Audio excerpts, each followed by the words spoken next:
तिहार। टुकनी भर के दे दे धान गोदाई, आगे हवन तोर दुआर। टुकनी भर के दे दे धान गोदाई, आई हवन तोर दुआर। छिरिक छिरा छिरिक छिरा छिर छिरा माई कोठी के धार लाहे हेरा।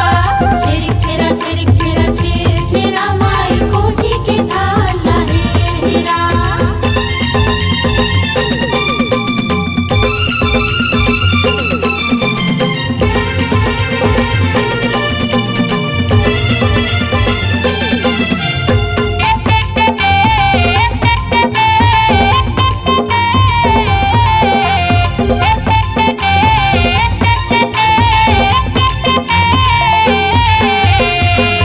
महीना माँ पूर्णिमा होती, छेरी छेरा के तिहार। छिरिक छिरा के तिहार। घर घर डंडा नाचेला जाथे, धान मांगेला दुआर। धान मांगेला दुआर।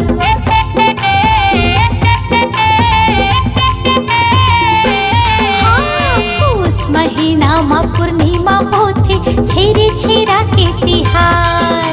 छिरिक छिरा के तिहार। घर घर डंडा नाचेला जाथे, धान मांगेला दुआर। धान मांगेला दुआर। धूम मचाबो खुशी मनाबो,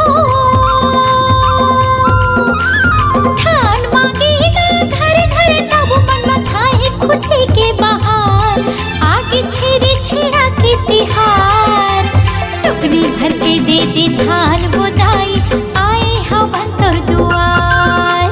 टुकनी भर के दे दे धान गोदाई, आए हवन तोर दुआर। छिरिक छिरा छिरिक छिरा छिर छिरा माई कोठी के धार लाहे हेरा। छिरिक छिरा छिरिक छिरा छिर छिरा माई कोठी के धार लाहे हेरा।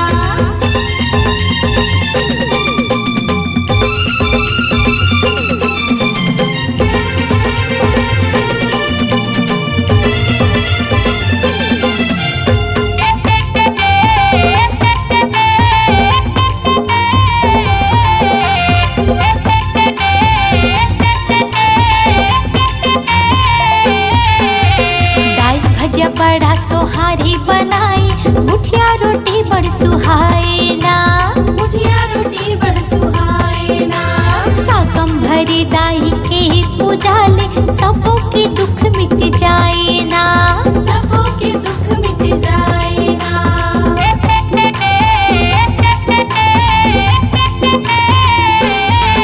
हाँ, दाल भजिया बड़ा सोहारी बनाई, मुठिया रोटी बड़ सुहाए ना। मुठिया रोटी बड़ सुहाए ना। साकम भरी दाई के पूजा ले, सबों के दुख मिट जाए ना। सबों के दुख मिट जाए ना। तिल के लड्डू लाई मुर्रा, गली गली में उठत धुरा, मन मचाए खुशी के बहार। आगे छेरे छेरा के तिहार।